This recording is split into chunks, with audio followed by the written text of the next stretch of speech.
All right, Shalom. First and foremost, I want to begin by giving all honor, glory, and praises to Yahweh, Bahashem, Yahweh Shai, Bahashem, Rakakudash. Double honors to the elders and apostles of Great Millstone. And Shalom to you, brothers that are laboring and pushing this word in truth and sincerity and with charity. I'm the brother Abraham from the camp here in GMS Chicago, coming back at you with another lesson.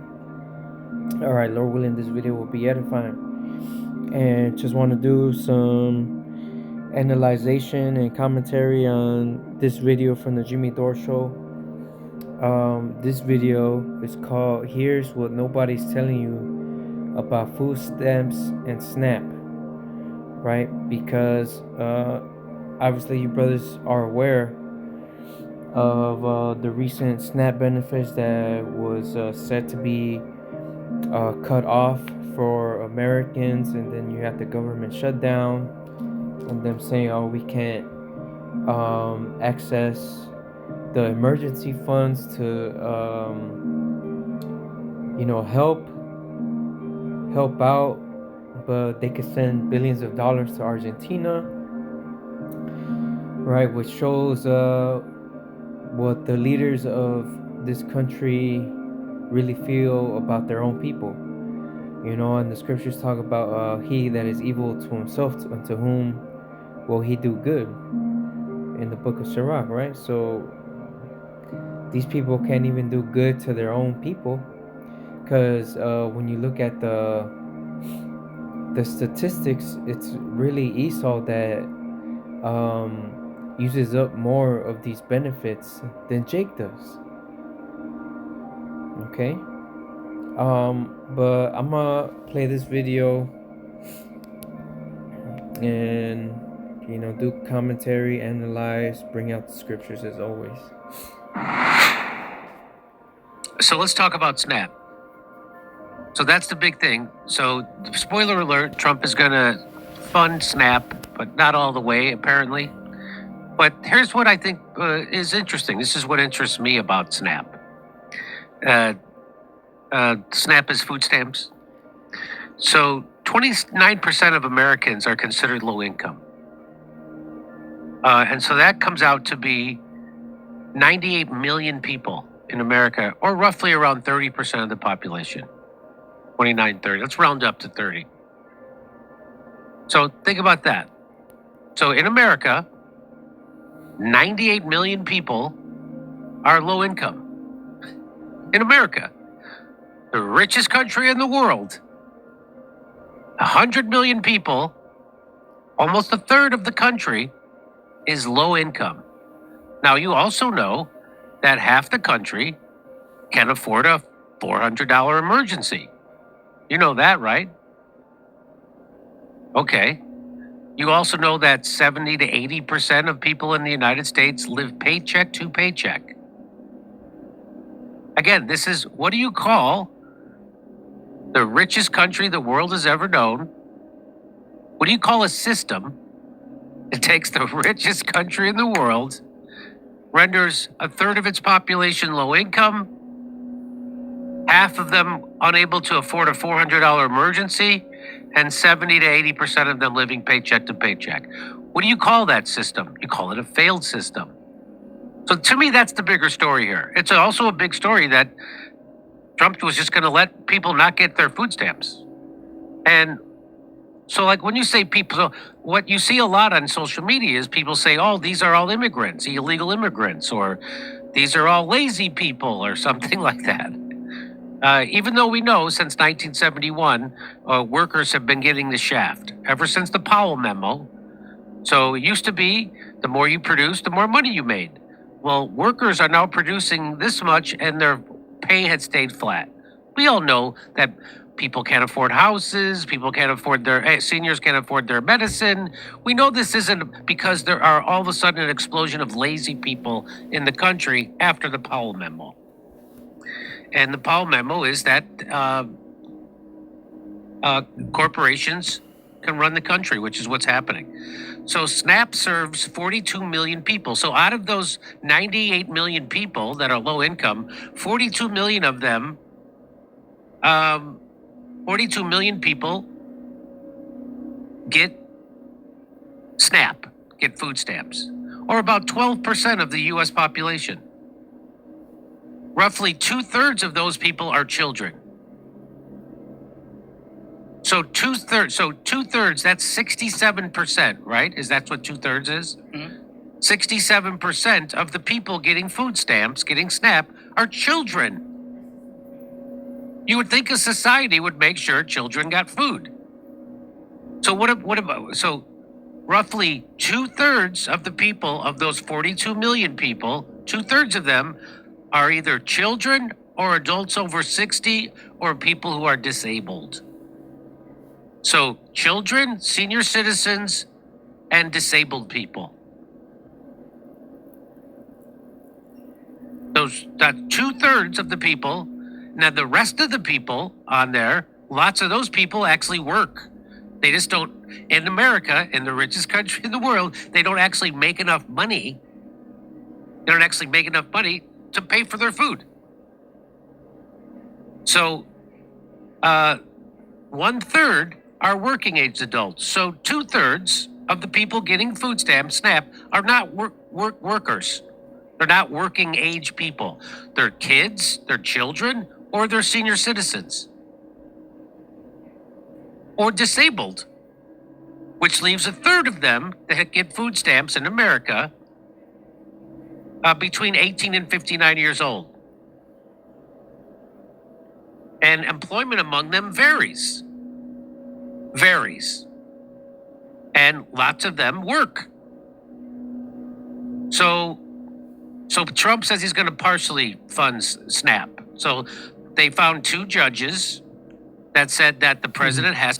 All right. So, based off all that information, right, it's fucked up that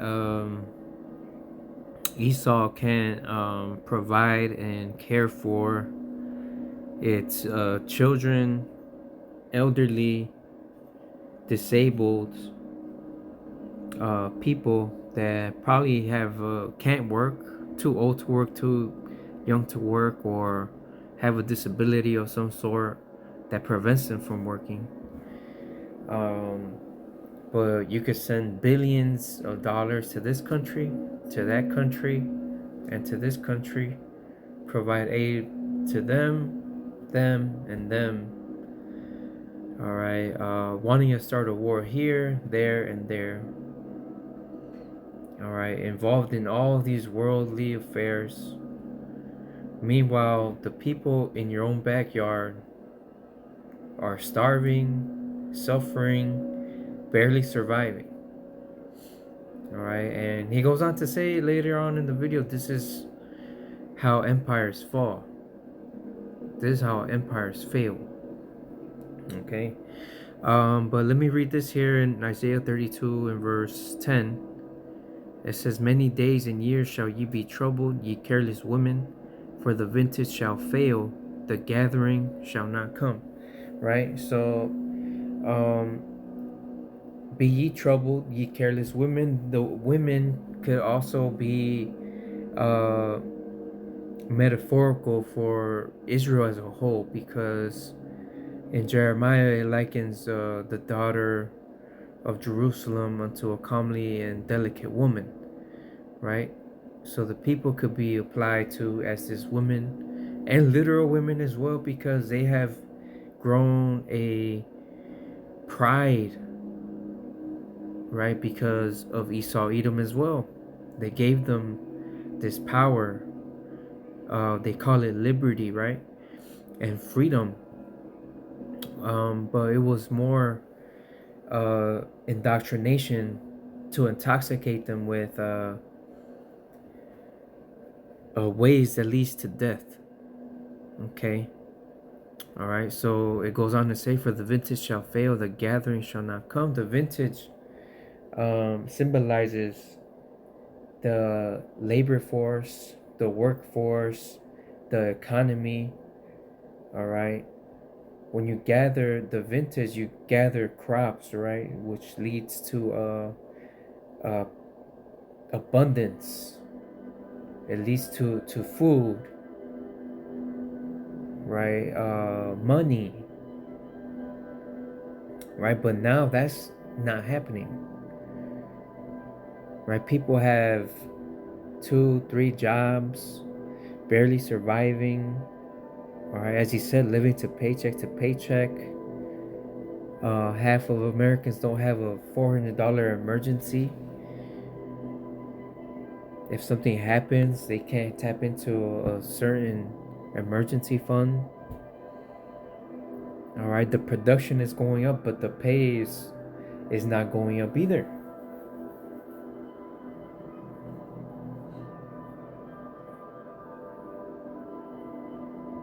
Okay, so the vintage is failing, the gathering is not coming, right? Trump just screwed his farmers, American farmers. All right.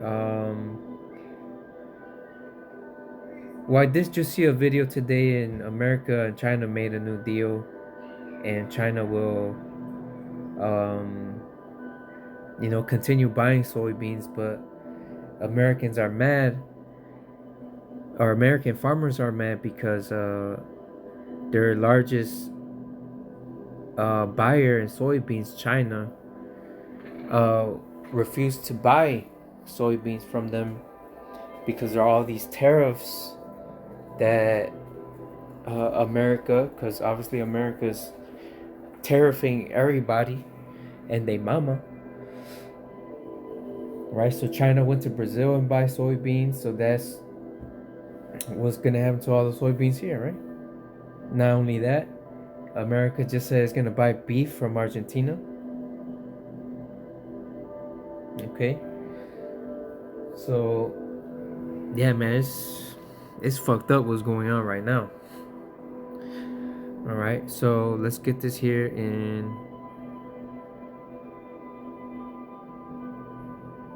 Isaiah 7.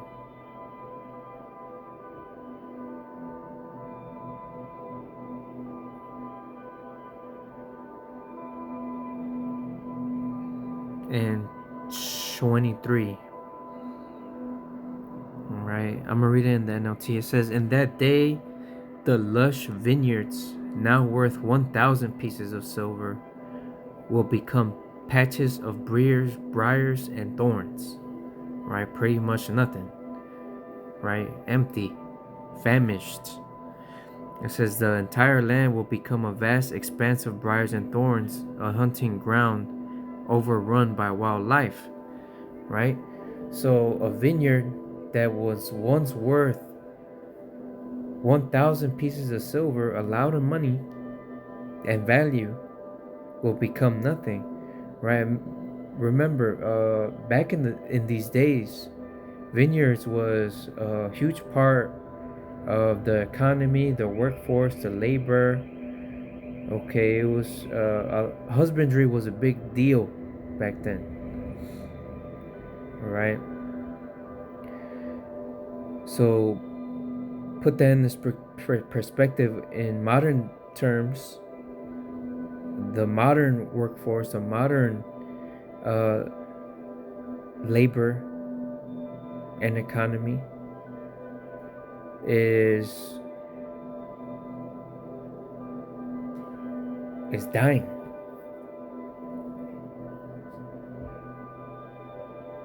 All right, it says no one will go to the fertile hillsides where the gardens once grew, for briars and thorns will cover them. Cattle, sheep, and goats will graze there. Right? And graze, let's look up that word graze. Alright, define graze. To eat small amounts of food throughout the day, for animals to eat growing grass, or for a person to lightly touch or scrape against a surface. That's what people are doing now. They're barely scraping and getting by.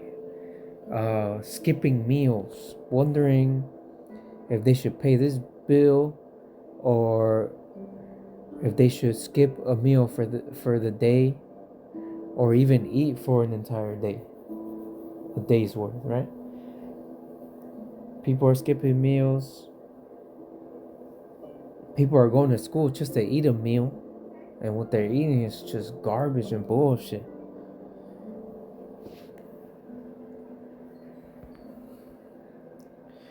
All right, let's go to Isaiah 16 and 10.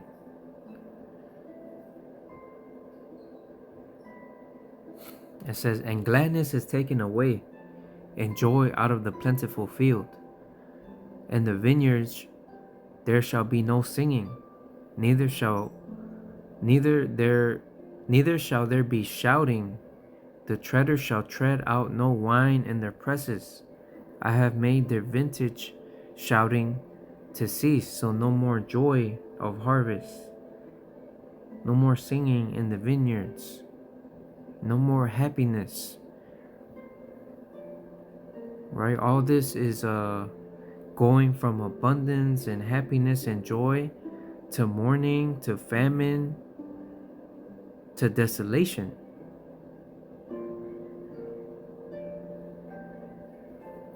All right. Let's get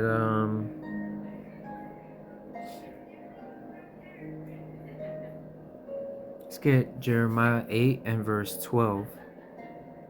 All right, point is in 13. It says, "Were they ashamed when they committed abomination?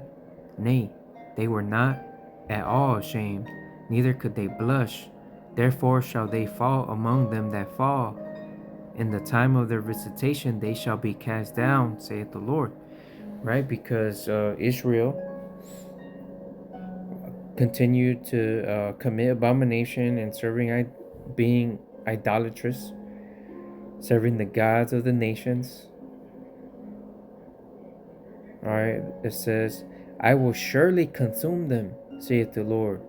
There shall be no grapes on the vine, nor figs on the fig tree, and the leaf shall fade, and the things that I have given them shall pass away from them." Right? So the abundance of all these things, all right, the nourishment that they once had will be taken away because of their sins and abominations that they committed against the Lord. Right? You see all these videos of nigga women. Oh, we gonna go into these stores, shoplift, and take everything because they didn't want to give us no food stamps and this and that.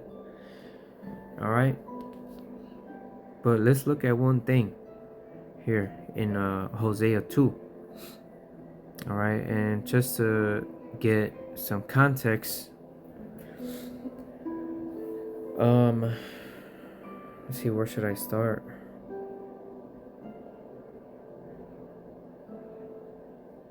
Let me start at verse 5. Let's read it in the NLT. See what it says in the NLT. It says, "Their mother is a shameless prostitute and became pregnant in a shameful way. She said, I'll run after other lovers and sell myself to them for food and water, for clothing of wool and linen, and for oil and drinks." Right? Who is this mother? Israel.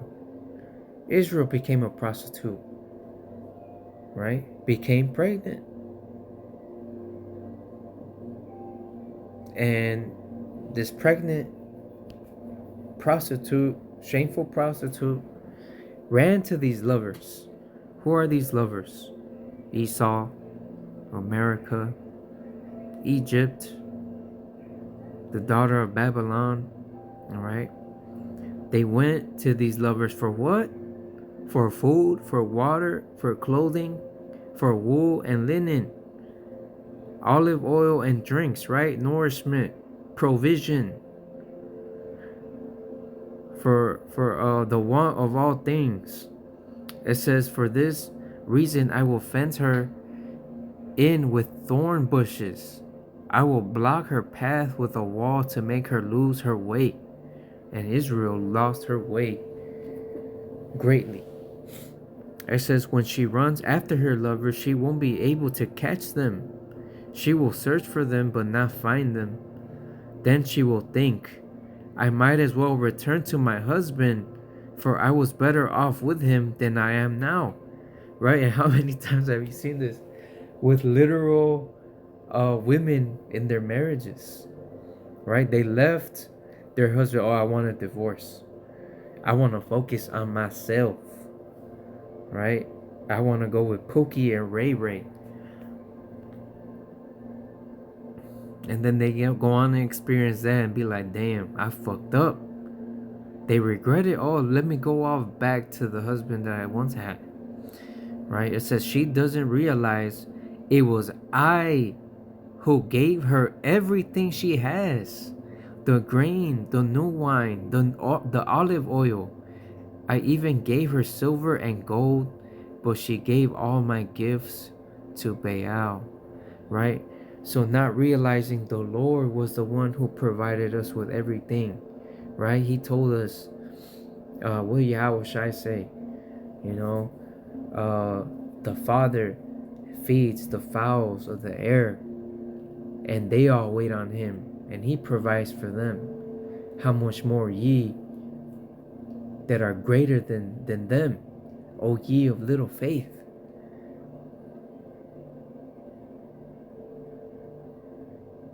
All right, our people go to Egypt for help and trust in the shadow of Egypt, and that is now their shame.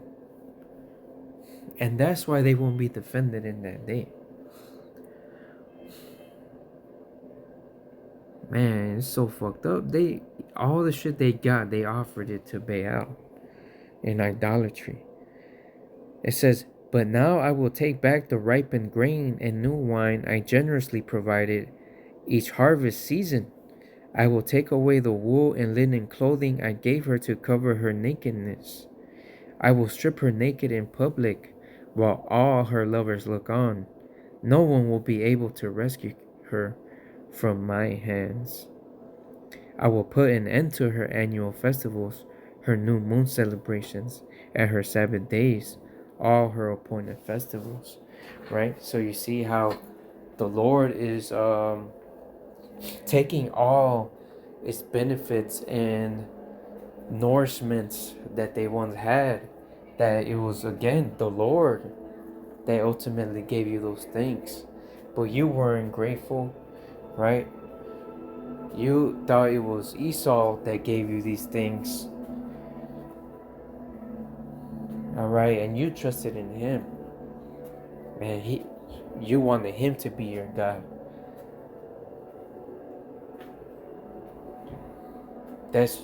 He became your lover now. And now you're starting to regret it. Now you're starting to mourn. Alright?